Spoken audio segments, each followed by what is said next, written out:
Cette semaine, à votre cyberjournal, c'est le retour en classe pour plus de 40 000 étudiants. L'élection partielle risque de passer à la guillotine. Festival des vieux métiers, un autre succès. Mon nom est Lise Millette, voici votre cyberjournal. Septembre sonne le retour en classe pour 30 000 élèves de la commission scolaire Marie-Victorin et 7 500 étudiants du collège Édouard-Montpetit. La commission scolaire Marie-Victorin a enregistré une baisse de 1043 élèves, alors qu'au cégep et plus particulièrement pour le programme de l'École nationale d'aérotechnique, le nombre d'inscriptions a bondi de 22 %. Ce qui retiendra l'attention cette année, ce sont les possibles fermetures d'écoles, les relocalisations, de même que l'introduction du cours de culture et d'éthique religieuse.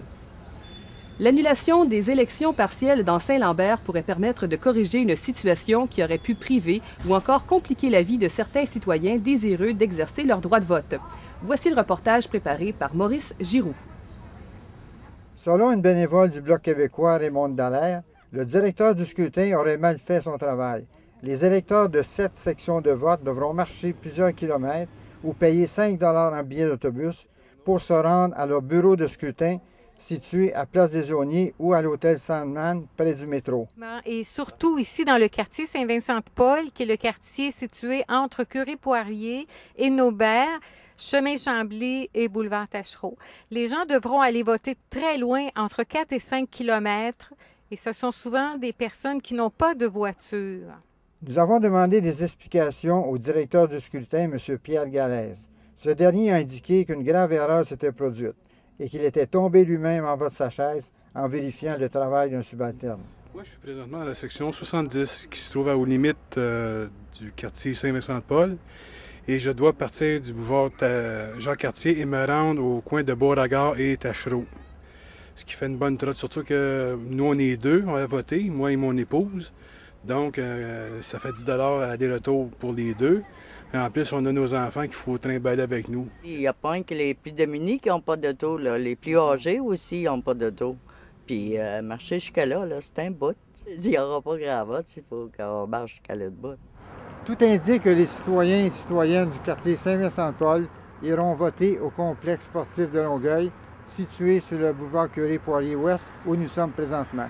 C'était un reportage de Maurice Giroux et de Harold Beaulieu pour Média Sud.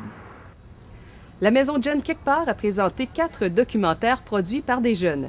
Alicia Limburner a assisté à cette présentation. Voici le reportage qu'elle nous a préparé. La Maison quelque part, c'est un feu roulant de projet. Ces mots viennent de la marraine de cette maison de jeunes de Longueuil, la journaliste Jocelyne Cazin. La Maison quelque part, avec son projet Sensible, permet à 7 jeunes de 18 à 28 ans de réaliser un documentaire sur la discrimination. Le décrochage scolaire, le racisme, les arts urbains et l'homophobie sont les thèmes qu'ont décidé d'aborder ces jeunes documentaristes.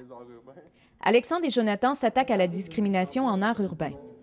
Notre art est aussi difficile, fait que ce qu'on veut, c'est que notre art rentre directement dans les musiques et qu'on puisse être peut-être pas populaire comme eux autres, mais faire notre bout de chemin sans se faire piler dessus. Mélanie et Marcellus abordent un sujet qui les tient à cœur, le racisme.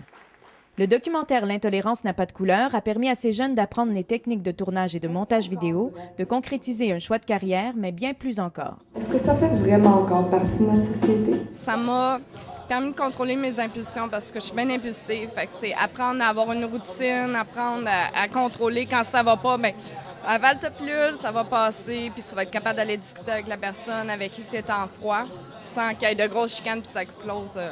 Sans que ça soit la guerre, autrement dit. Moi, c'est Jess. Jessica, avec son documentaire L'amour n'a pas de sexe, désire défaire les préjugés et présenter l'homophobie d'un point de vue féminin. Si quelqu'un est gaucher, qu'est-ce que tu penses ça? Puis quelqu'un est droitier, mais je pense que c'est la même chose pour nous.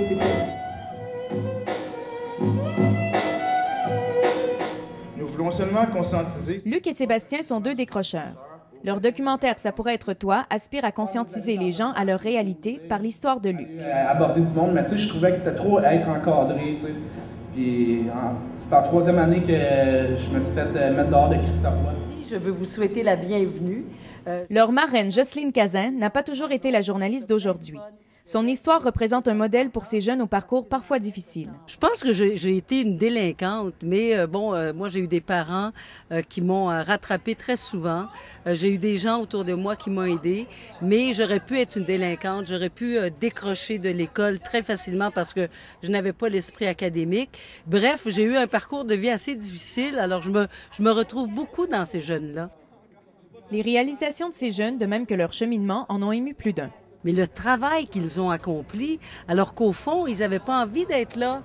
Ils avaient envie de décrocher au départ, ces jeunes-là, et d'avoir accompli des documentaires comme ils ont fait, puis vraiment de valeur très professionnelle, ça m'émeut beaucoup.